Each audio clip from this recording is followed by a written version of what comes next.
waaw yéen ni ngeen ko déggee noonu lañ ko gisee ñun ñëpp noonu lañ ko gisee cas bi nii la demee Naby Leye ak ki nga xamante ne ñoom ñëpp ngeen jàppandoo loolu ñoom ñëpp li ñu amaan mooy retour de parquet bi ñu amaan nag mooy ëllëg bi nga xamante ne ci lañ leen war a àttewaat waaw retour de parquet saa su ko juge dafee day mel ni maanaam mbir mi am na lu lënt am na lu des soit mu des ay papier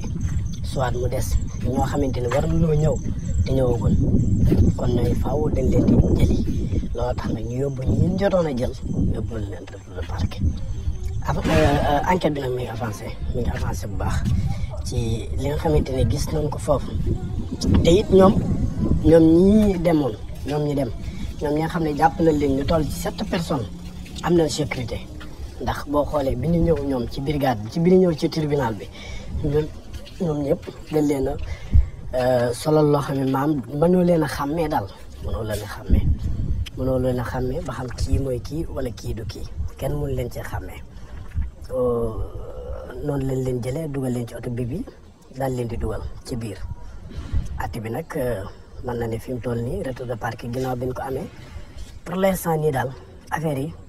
demagut ci nga di ko mbay laar maanaam kenn xamagut fan la wànnente di mujj ak bëtam kenn xamagu ko fi mu toll nii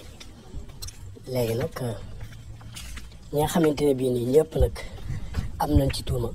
ba léegi nii nag ñu ngi leen di yëddu ñenn ñi jot nañ leen a teg loxo ñenn ñi teewagul leen loxo waaye teewati ñu ngi leen di yëddu kon loolu mooy li nga xamee ne moo xew tey jii laay fii ni ma koy waxee lu si bëri nag souvent ñu nekk TikTok YouTube ci yeneen i réseaux yi dañ leen di réeral bu leen di déglu ndax ñi nga xamante ne ñoo fi nekk noonu daanaka information yi vrai yu amuñ ko dañuy tàndatu nii rek di dem waaw dañuy tàndatu nii rek di dem